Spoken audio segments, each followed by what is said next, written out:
everybody. Thank you so much for being here. Let me start first of all by welcoming.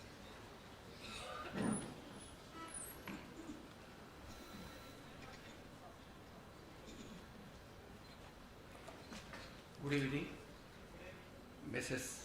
Suchita Dalal, Shailesh Gandhi, Devashish Basu, Vinita Deshmukh, and members of this distinguished gathering. It is a privilege and an honor to be here to speak at the inaugural RTI lecture organized by the Money Life Foundation about transparency and empowerment in decision making as pillars of healthy democracy. I will be speaking about these issues in the context of RTI Act. Before starting, I want to go back in time for a bit.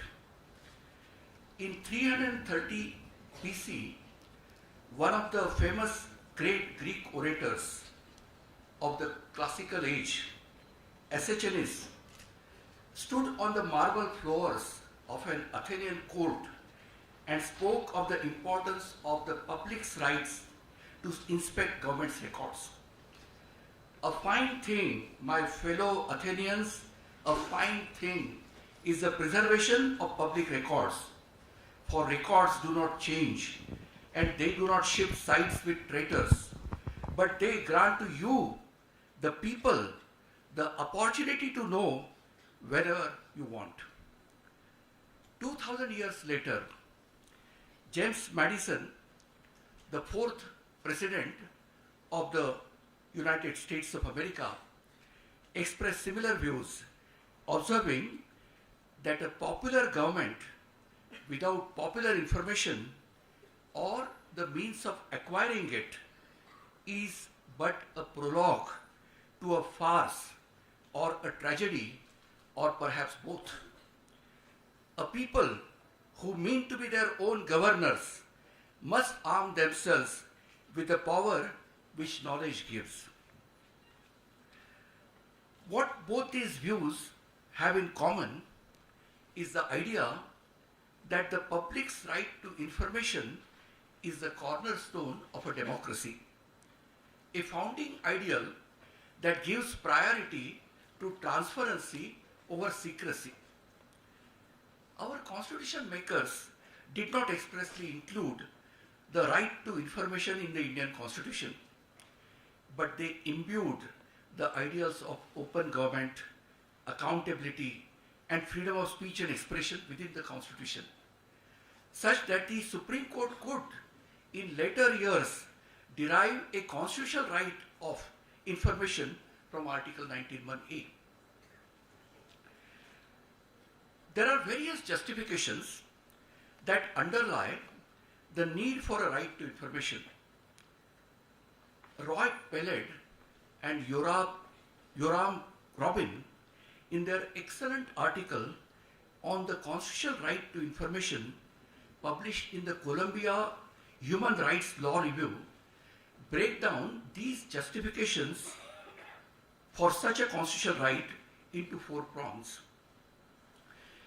They first speak about the political democratic justification. This views the right to information as central to the effective functioning of a participatory and constitutional democracy, since it is a precondition to the exercise of the other fundamental and constitutional rights, such as the right to free speech.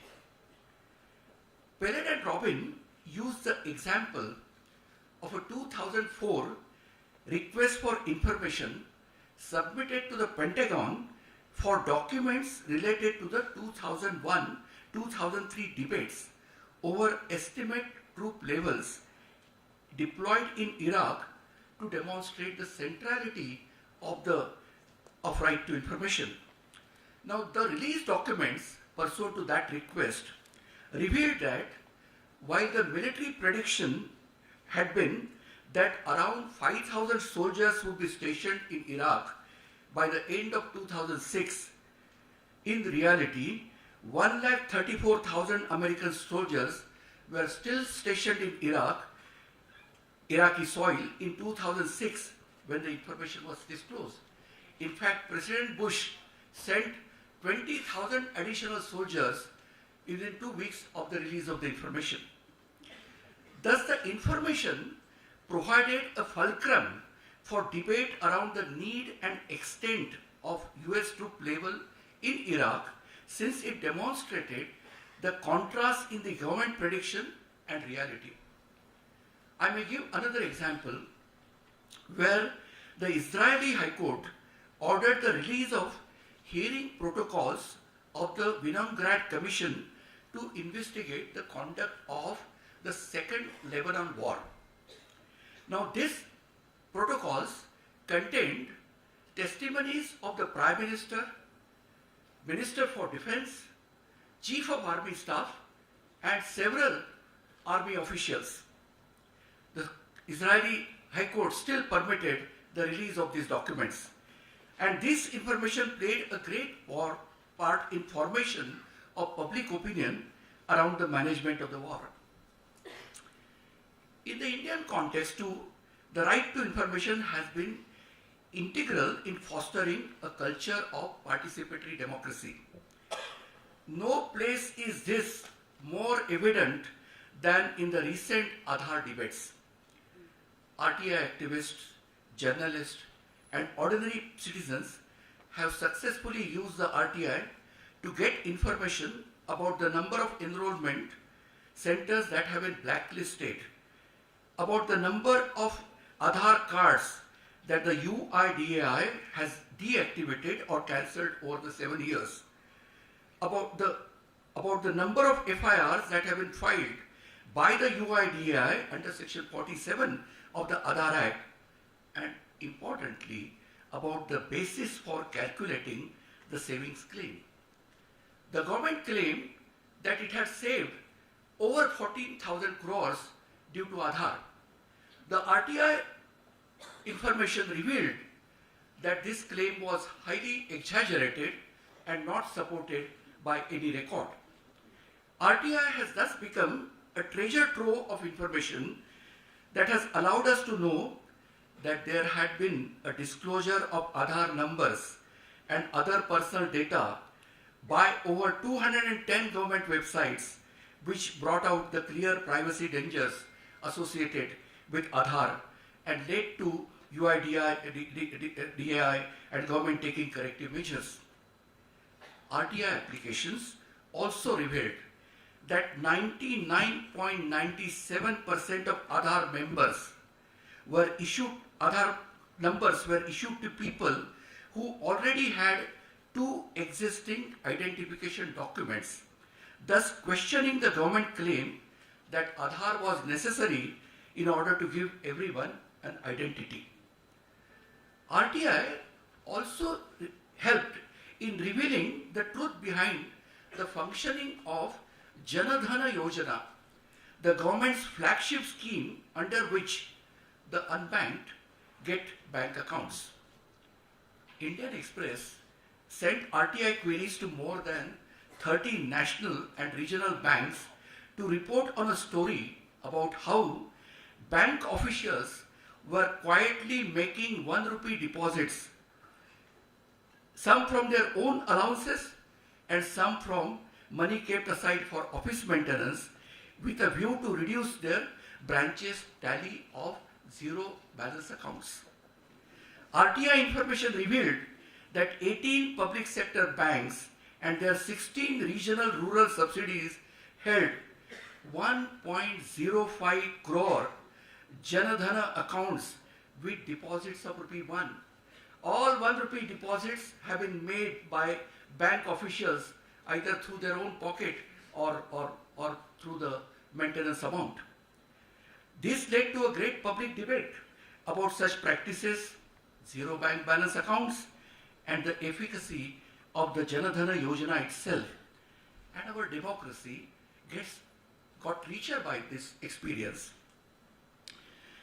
Just as democracy can be served by providing the right to information, it can also be hampered when there are obstructions to granting such a right.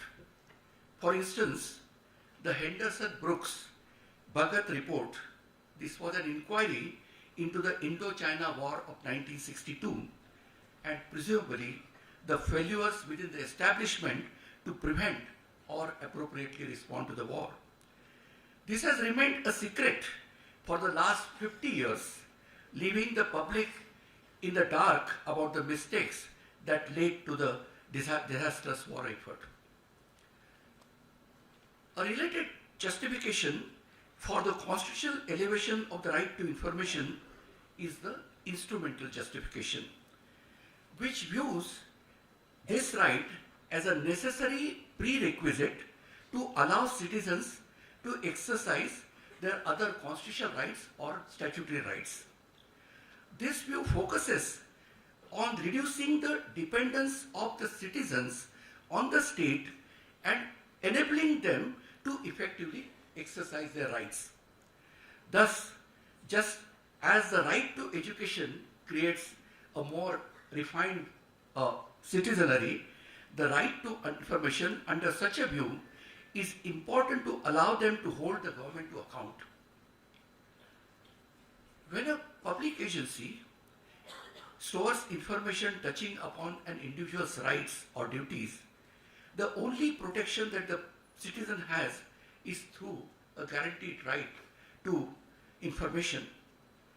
Such a right serves as a fundamental human right upon which the enjoyment of other rights depends. It also helps equal the power and information imbalance between the citizen and the state. As you know, the state provides plethora of services to the citizens, but also has the power of enforcement, law enforcement and coercion to require compliance with certain duties. A right to information will help empower citizens against the excesses of the state and bring about improvement in state functioning. The right to information is really crucial, and it has particular resonance in developing countries, where it plays a key role in growth and development. This was recognized by the UNDP as far back as in 1997 in its Human Development Report, which focused on how poverty limits human choices and opportunities and is represented by a lack of political freedom and inability to participate in decision making. The UNDP has thus emphasized that the need to empower the ordinary person to ensure their participation in the process that affect their daily life.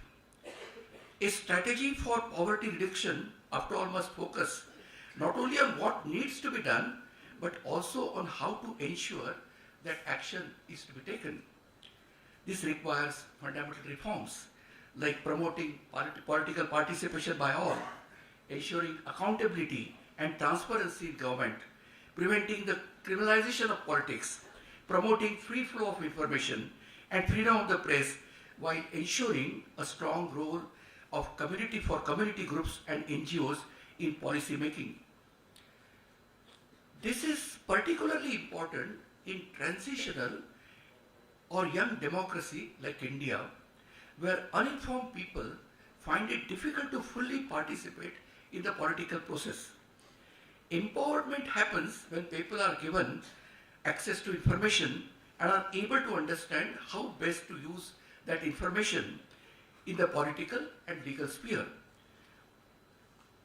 The access to information is one such key with which poor people can begin organize themselves for corrective action to influence the decisions affecting their lives. The third justification is one of proprietary justification, that the information holdings of the government are a national resource which are collected or created for the public benefit or in the exercise of their official duties using public money. Under this view, the government and its vast bureaucracy is in a sense public trustee of such information on behalf of its citizens and residents. The government does not create information, is not for its own use and benefit. This information is generated for purposes related to the legitimate discharge of duties of office and for the service of the public. Yet there has been a prevalent culture of unnecessary secrecy in our system, with the bureaucracy preferring secrecy, distance and mystification not fundamentally different from colonial times. We have not really, our bureaucracy has not come out of that colonial mindset when the British ruled this country. Edmund Burke, a great thinker and philosopher, recognized this, and that is why he famously said, all persons possessing a portion of power ought to be strongly and awfully impressed with an idea that they act in trust and that they are to account for their conduct in that trust. The fourth, and perhaps the most resonant justification for India, is the oversight justification, which require governments to create mechanisms by which citizens can hold its action to account. This view is underpinned by the recognition of importance of transparency and accountability in a government, and strongly linked to instrumental justification for the right to information. The purpose of access to information is to redress the balance of power between the citizens and the state, and to promote efficient and transparent governance.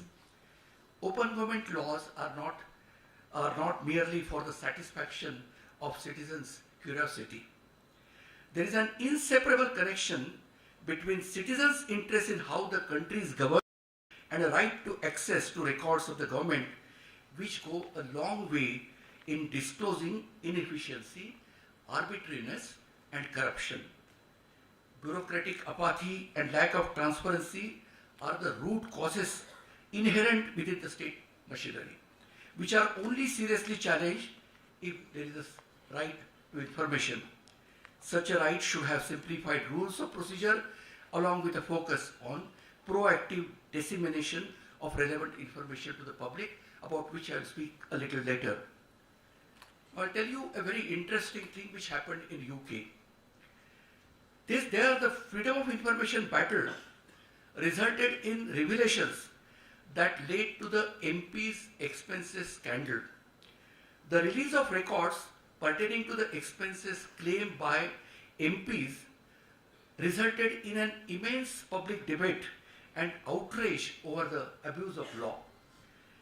When information came to light, for instance, that some British elected representatives claim reimbursement for private expenses such as pay-per-view pornography and dog food.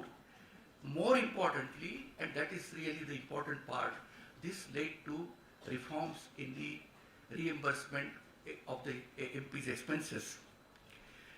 The effectiveness of the RTI in the Indian context is serving as a tool to combat corruption cannot be emphasized enough. In India, the state exercises control in various degrees in every aspect of public life, which means that the common person faces corruption in every walk of life. Citizens have to constantly deal with harassment at the hands of government institutions, either indifference or apathy, resulting in inordinate delays or straight up stonewalling and resistant behavior. Thus, the coming into force of the RTI Act has been a true game changer in changing the my-bap culture that had pervaded the Indian polity and bureaucratic life. It is now regarded as indispensable in fighting government inefficiency and corruption, since it provides statutory backing for the idea of audits, reviews and examination of government's conduct and holding it to very high standards of probity and justice. With the contribution of many RTI activists, ordinary citizens, PIOs and information commissioners over the last 15 years, RTI has helped unearth the Adarsh housing scam, the 2G scam, the CWG diversion of funds scam, the Indian Red Cross Society scam, of how public officials in the Indian Red Cross Society were squandering money made for Kargil war relief and natural disaster rehabilitation, etc. The need for openness in the government was recognized by Justice Matthew long back in 1975, and he expressed it in a very beautiful way. He said, in a government of responsibility like ours, where all the agents of the public must be responsible for their conduct, there can be but few secrets. The people of the country have a right to know everything that is done in a public way by their public functionaries. Unsurprisingly, these ideas of transparency and accountability are not restricted to classically Commonwealth countries only. The French came up with the term transparence administrative, which means open government or administrative openness. The former USSR, I'm not talking about the present Russia under Putin, but the former USSR too used glasnost for the principle that every citizen has the inalienable right to obtain exhaustive and authentic information on any question of public life that is not a state or military secret. Such openness and transparency in government helps root out corruption and inefficiency and is only secured by access and right to information. To Peled and Robbins' four justification for the right to information, I may add a fifth justification, that of promoting a citizen-government partnership, where use of such right has instilled a wider sense of ownership amongst the citizens in development activities of the state, whether at a national level or at decentralized levels. Granting citizens the right to information permanently changes the nature of relationship between the state and the citizens, especially if it ends up encouraging active citizen participation. Justice Bhagwati articulated a version of such a justification in S.P. Gupta versus Union of India, where he endorsed a continuous process of government in the following words, and please, you will realize how true he was. This means, inter alia, that people should not only cast intelligent and rational votes, but should also exercise sound judgment on the conduct of the government and the merits of public policies, so that democracy does not remain a sporadic exercise in voting, but becomes a continuous process of government as an attitude and habit of mind. So what happened, despite several judicial declarations holding that the right to information was a constitutional right, it was not enough to make it a reality for most people. An enabling legislation that defined the right and provided for a dedicated enforcement mechanism was needed to realize it practically. The right to information received its first mass support as a result of a powerful grassroots struggle of the rural poor for the right to information to combat rampant corruption in the famine relief works. Today, you should thank that Mazdoor Kisan Shakti Sangathan who really struggled for the purpose under Aruna Roy, who struggled for their workers' right to information, that we ultimately got this 2005 Act. This reverberation of this struggle led to the nationwide demand for a law to guarantee the right to information to every citizen. And after over a decade of struggle, a meaningful right to information was realized only when Parliament enacted this 2005 Act. The RTI Act, ladies and gentlemen, is perhaps the biggest contribution of our legislature towards promoting greater accountability in independent India.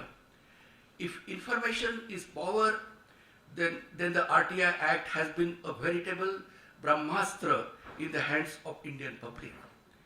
People have exercised RTI seeking transparency and accountability in diverse sectors such as PDS, Manrega, public health, education, social security, environment, fisheries, nuclear installation, stock market, sports, urban development, and so on and so forth. It is important to note, however, that although the RTI Act was passed during UPA's regime, there have always been government attempts to dilute its rigor. Transparency and accountability will only become a reality in India when there is genuine reform and disclosure of information. However, the executive has traditionally been resistant to the successful implementation of the RTI Act. Political parties have sought to combat the RTI by making repeated allegations about misuse and vexatious RTI applications being filed. There is an apprehension that RTI was primarily being used by public servants seeking information about their service records and the urban elite. However, a 2014 RAAG study found that 14% RTI applicants lived in rural areas, 58 in towns and smaller cities, and 29 in metropolitan areas. Thus, if an estimated 49 lakh RTI applications were filed in 2011 and 12, 5 lakhs could have come from the rural areas. Another criticism leveled against the RTI Act is that there are a number of frivolous applications and they overwhelm government departments. I am telling you, this is completely untrue. However, such a feeling have become a part of our popular culture and because of its repeated dissemination in the media.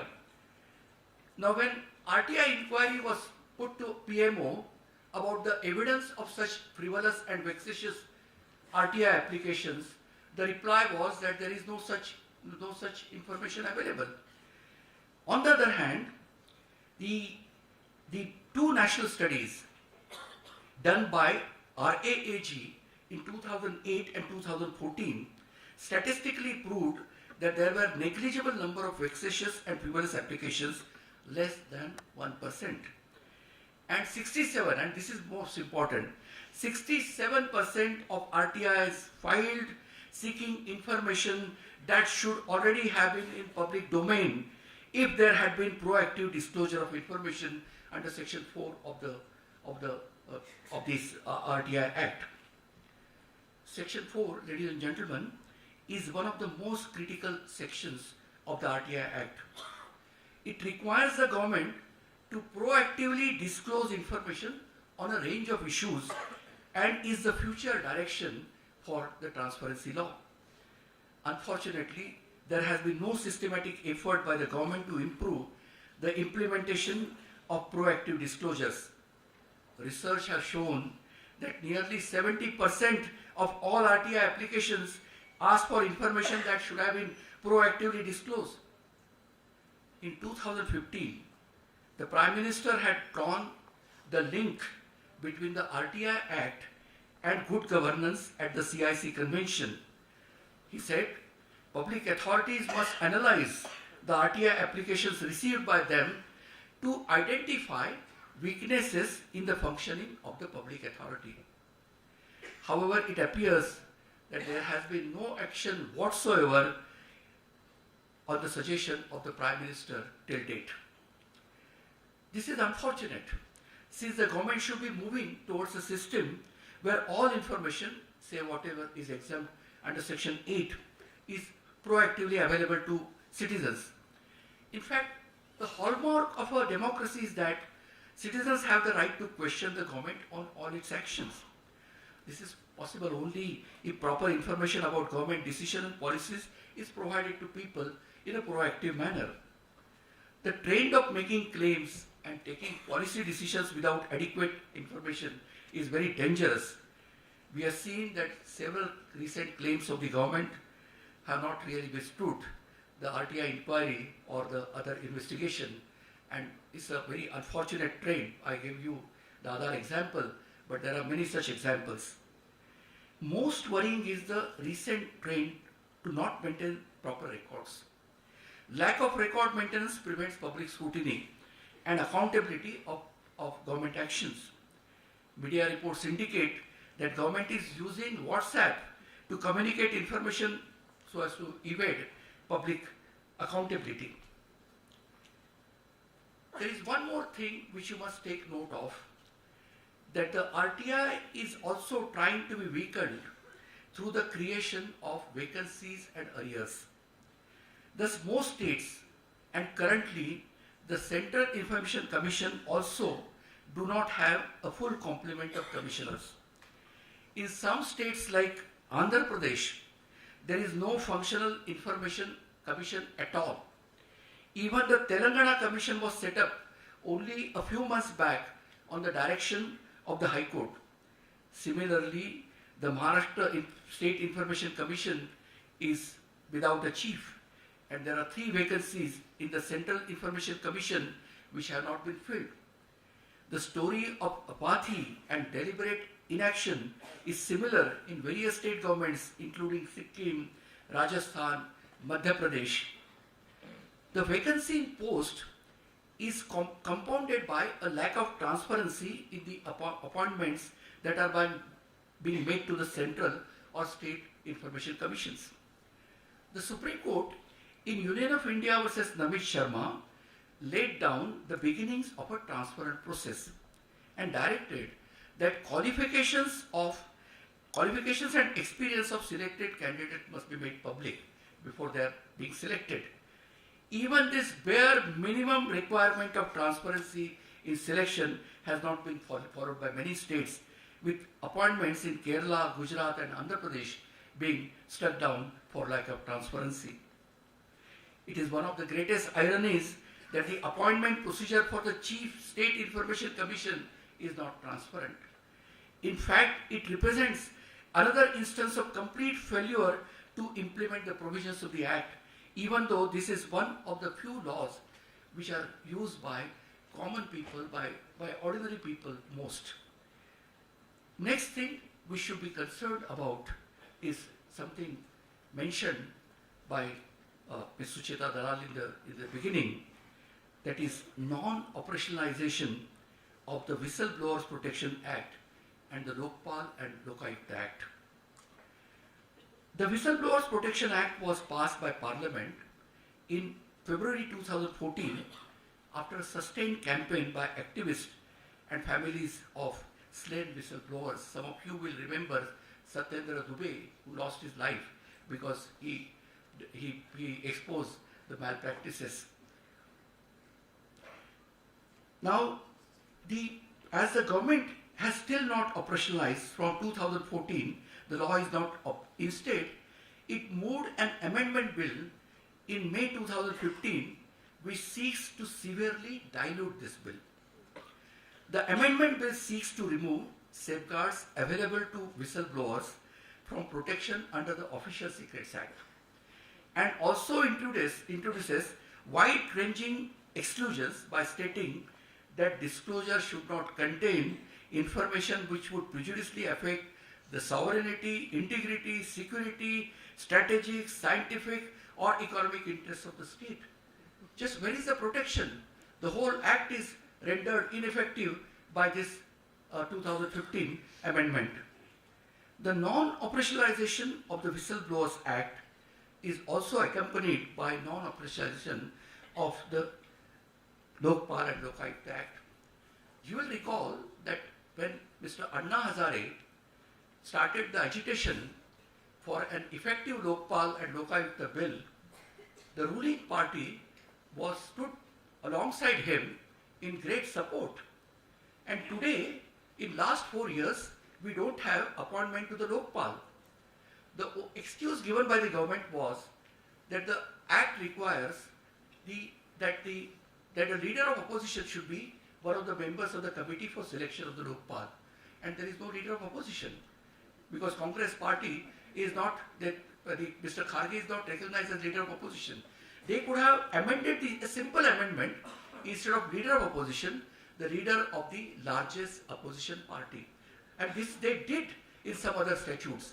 But Lokpal Act, there is no such amendment was was passed, and finally the Supreme Court directed that you go ahead with the appointment process in the absence of leader of the opposition.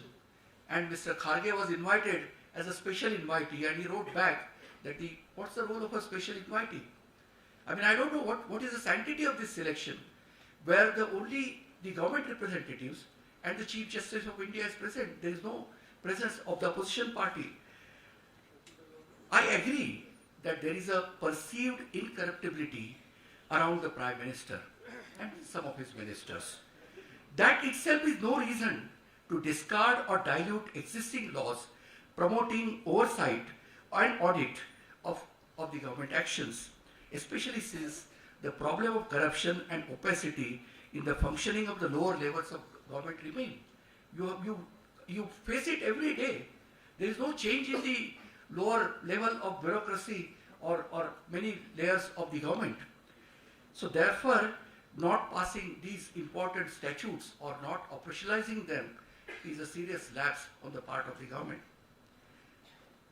Political parties have historically been resistant to be being placed under the RTI Act. The question was whether RTI Act is applicable to political parties.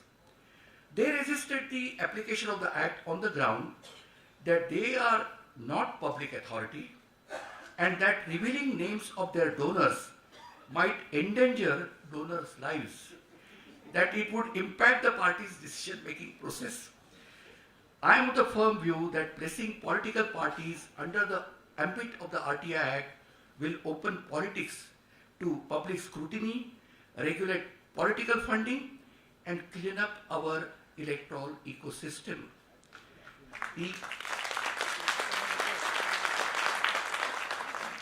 Now, this is especially important when the single largest source of corruption and black money is the elections in India.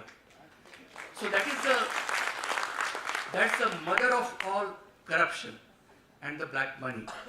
So they should be brought under the RTI Act. Notably, I mean, there is some welcome news also. Just last week, on 6/2/2018, the Supreme Court, in its decision in Lok Prahari versus Union of India, ruled that election candidates must disclose not only their source of income, but also the source of income of their respective associates, spouses, and dependents. The court cited the previous decision in UOI versus ADR, which emphasized the importance of information of prospective candidates, including their assets and liabilities, criminal antecedents, and educational qualifications, etc. Let me now come to a topic which is very close to my heart, that is RTI and the judiciary. Different countries, different judiciaries in different countries have engaged with the issue of right to information distinctly, which I shall briefly refer to. The UK Supreme Court in 2014, in Kennedy versus the Charity Commissioner, recognized a common law right to access to information. This case concerned an appeal lodged by a journalist, one Mr. Kennedy, against the rejection of his request for information regarding 3 inquiries conducted by the Charity Commission in respect of sanctions imposed on Iraq following the First Gulf War. The Commission cited Section 32(2) of the UK Freedom of Information Act, which is similar to our RTI Act, but their act is much weaker than the Indian Act, on the ground that the information sought pertaining to an inquiry was covered by an absolute exemption. The majority of the Supreme Court UK Supreme Court held that Section 32(2) of the Act did indeed contain such an absolute exemption. Thus it ruled that Mr. Kennedy's case is not entitled to succeed on the claims he has pursued by reference to Section 32 of the FOIA Act. But that was not because of any conclusion that he has no right to the disclosure sought. The majority thus recognized a common law right for such information outside the ambit of the FOIA. So there is a right, even we are a common law country, so there is a right even beyond the RTI Act in every citizen to seek information.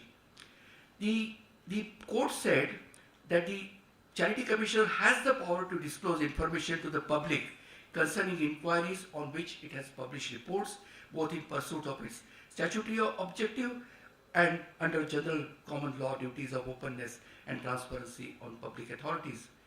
The court reiterated that given the importance of the principles of openness and transparency, courts will apply a very high standard of review to any decision not to disclose information in answer to questions of real public interest. Lord Tolson, who wrote the judgment for the majority, I just would like to read one sentence from his judgment. He said, "Letting in the light is the best way of keeping those exercising the judicial power of the state up to the mark for maintaining public confidence." So let the sunlight come in.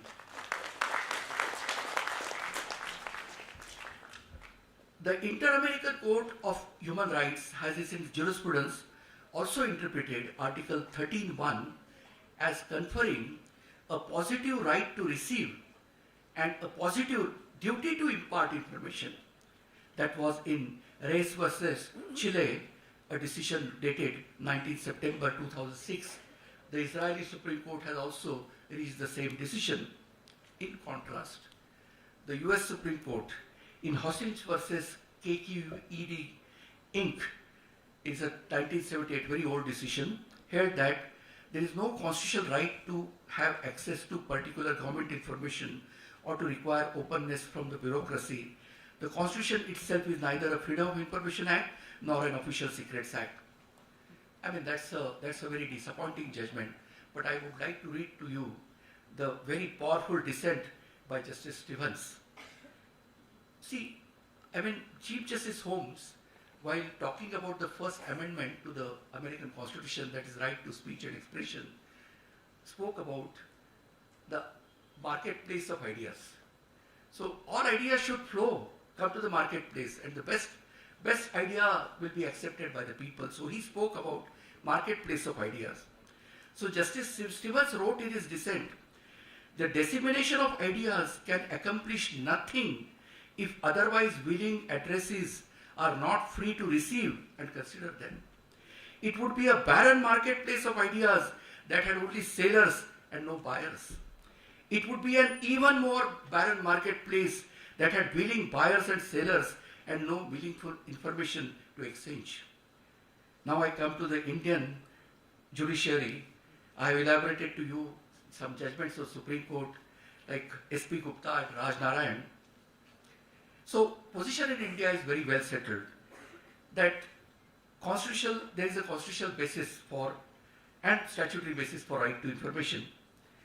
Unfortunately, however, the record of the Indian judiciary in guaranteeing that right is mixed. For every pronouncement such as S.P. Gupta and Raj Narayan, there is a judicial decision by evasion. This is best illustrated by the fact that the appeal filed by the Supreme Court to itself, Mr. Shailesh Gandhi spoke about this case, against the 2009 decision of the Delhi High Court in Subhash Chandra Agarwal, it's still pending for last 9 years. Now, at the heart of the Subhash Chandra Agarwal dispute lies two resolutions. The first dated 7/5/1997 of the full court of Supreme Court, and the second being the restatement of values of judicial life, code of conduct, which were adopted unanimously at the Chief Justice's Conference of all high courts convened in the Supreme Court on 3rd and 4th of December 1999. The 1997 resolution represented the judges' commitment to declare their assets in the form of real estate or investment held in their own name or in the name of their spouse or dependent. The 1999 resolution, on the other hand, looked at the in-house code of conduct mechanism regulating the conduct of judges, with which we are not concerned. Subhash Chandra Agarwal came to the Delhi High Court with a simple prayer. He was not asking that to reveal the particulars of the asset declarations made by individuals. He was not asking that these declarations should be put on website. In fact, ultimately I persuaded my fellow judges to put all our assets and liability declaration on the website of Delhi High Court. Now he simply asked, he wants to know whether the judges of the High Court and the Supreme Court have filed their asset declarations in accordance with 1997 resolution. The registrar said 1997 resolution was not a rule and was not binding, and compliance is only a matter of choice. Now, in this context, the Delhi High Court extended the ambit of RTI Act to the Chief Justice of India. It held that the right to information can no longer be exclusively treated as being situated in Article 19(1)(a) of the Constitution and broadened its ambit as a constitutional concept by also situating the same within Article 14 and Article 21 of the Constitution. It is important to understand that as originally enacted, Act does not provide any exemption for the CJI or any judge of the Supreme Court from its application. For the judiciary to be meaningfully be referred as the first among equals, it must walk the talk by leading from the front line on transparency and openness. In fact, the court's resistance to embracing RTI is also reflected in its hesitation towards bringing in transparency to the collegium system for judicial appointments and also allocation of work in the Supreme Court, allocation of cases, which was the issue raised by the 4 judges in the press conference. The Supreme Court has recently resolved, by resolution number 310/2017, to improve the transparency in the collegium system, indicating that the reasons shall be put on the website of the Supreme Court when the recommendations are sent to the Government of India with regard to cases relating to initial elevation to the High Court bench, confirmation as permanent judges of the High Court, elevation to the post of Chief Justice of the High Court, transfer of High Court Chief Justice, judges, and elevation to the Supreme Court, etc. This is a welcome method. I am not disputing that. But it is inadequate to address the transparency and other concerns unless the public knows the criteria for selection of a judge. Today there is no criteria for selection of a judge of the High Court or judge of the Supreme Court. We must know the parameters for a person's selection or rejection for judgeship, and the person whose name is being considered must be made public so that the collegium can get feedback on the same. You have to publish the name in advance. Nor it is clear what purpose is going to be served by giving reasons for rejection, where you will find the rejection is due to intelligence report. So what is that intelligence report and why it is rejected? Why the name is rejected? So that issue of transparency still persists in spite of this resolution of October 2017. Finally, I will address on some new challenges to the RTI regime. The first is the judgment of the Supreme Court in privacy, 9-judge bench judgment. It's a very welcome judgment, but it has posed its own questions for the application of the RTI. And the second is attack on free speech. What is happening in these days? I would wish to speak on that. First, I will just address you on the implication of privacy judgment on RTI Act. Section 8(1)(j) of the RTI Act provides an exception to the disclosure exemption which relates to personal information which has no relationship to any public activity or interest which would cause an unwarranted invasion of privacy. The words used are causing unwarranted invasion on privacy. Now, of course, the Act says that if there is broader public interest, then in spite of the violation of privacy, such information should be released. The problem arises because the RTI Act does not define the term public activity or unwarranted invasion or even privacy, thus giving wide leeway to PIO to reject genuine RTI requests on such grounds. I'll just quote one case to you. In Bihar Public Service Commission versus Syed Hussain Abbas Rizvi, the Supreme Court dealt with the provisions of Section 81J of the Right to Information Act. A person claiming to be a public spirited citizen sought information under the statute from the Bihar Public Service Commission on a range of matters relating to interviews conducted by it on 2 days.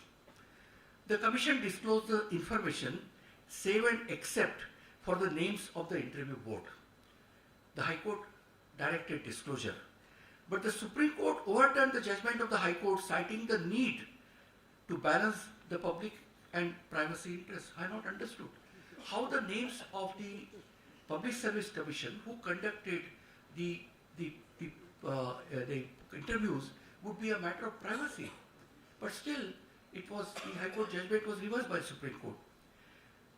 While the Puttaswamy judgment, that's a privacy judgment, has clarified that the right to privacy is a fundamental constitutional right inherent in Articles 14, 19 and 21 and other articles, it did not have occasion to define the scope and contours of the right to privacy.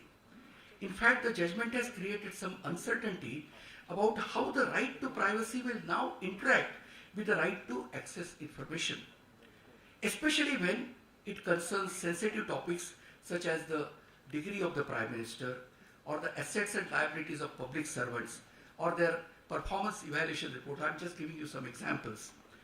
It is important to note that information regarding the names of all students who graduated from college is readily provided by prominent foreign universities. But Delhi University said no, it declined the request for information about the degree of the Prime Minister. Notably, privacy has been and continues to be used to deny RTI request. In Girish Ramchandra Deshpande versus CIC, the Supreme Court upheld the denial of information regarding public servants' emolument, assets, including the gifts received by them.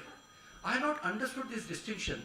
The same court said that a person wants to apply for a public office, want to contest for a public office of MP or MLA, he must declare all his assets.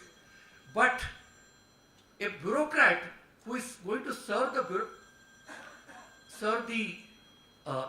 the government for a long time is not expected to declare his assets. It is nonetheless important there is one principle you must remember, that the privacy claims of public authorities and public functionaries are distinct from the privacy expectations of privacy individuals. This is because it is well recognized through a series of judgments that public officials, by virtue of their position, have a lower claim to privacy since they are exercising their functions as trustees. In fact, the law of defamation is also different.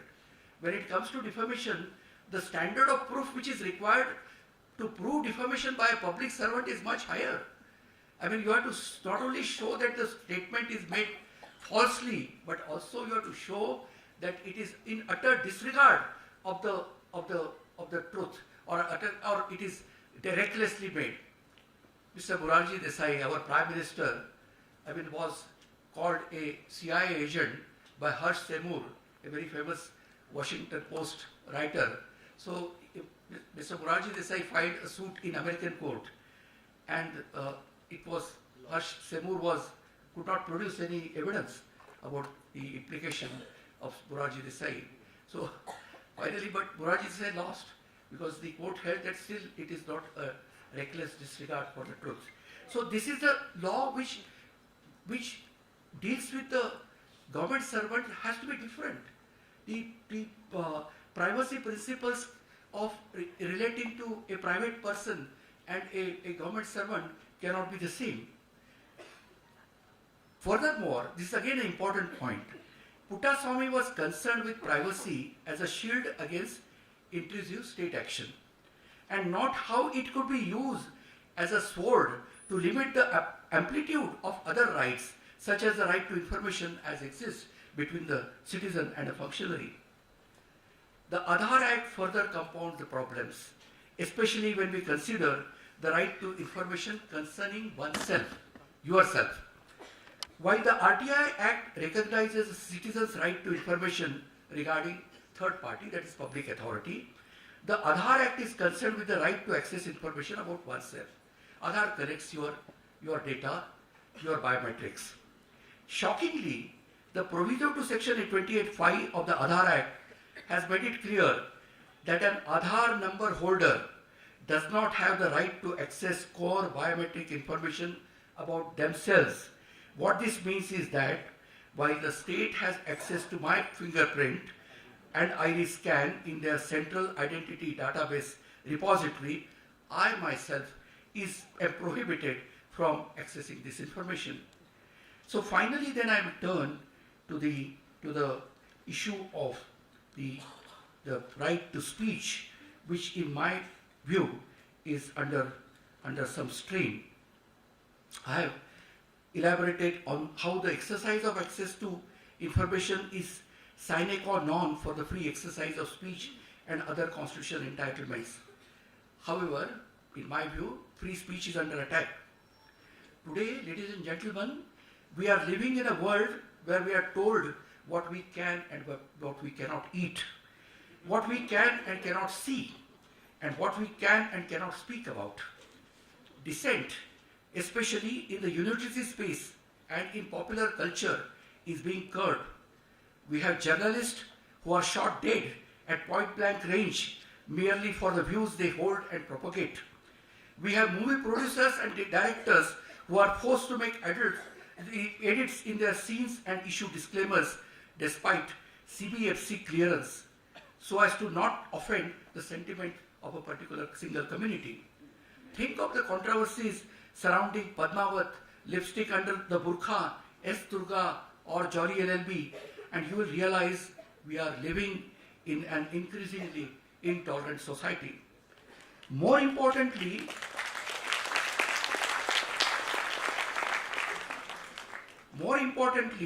in this age of mass communication and digital media, the media assumes an even greater importance in playing the role of the opposition and checking facts. In fact, no other institution wields as much power and influence on public opinion as the media.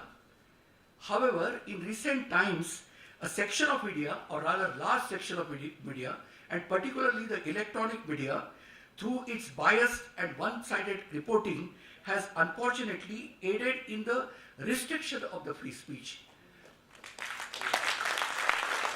Today, ladies and gentlemen, media have become a propaganda machines for the government, and I don't know where it has lost its independence. It is thus not an exaggeration to state that our institutions are under attack today, and there is a concerted attempt to destroy any independent thought. Think of the weakened Election Commission or the Central Vigilance Commissioner's Office, once beacon of independence. Today, if anyone holds a view that is different from the government's acceptable view, they are immediately dubbed as anti-national with a view to intimidate and browbeat voices of dissent and criticism, especially through severe online harassment, trolling and abuse. And I conclude with these words. We are today living in the age of propaganda and proactive false information and half-truths. The media coverage, or rather blackout, of certain press conferences and distorting headlines with a pro-government bias is an attempt to spread disinformation. The right to freedom of speech and expression is under attack. Unless we, as ordinary citizens, do not rise up and demand accountability from the government, there will be no change in the situation. Thank you very much.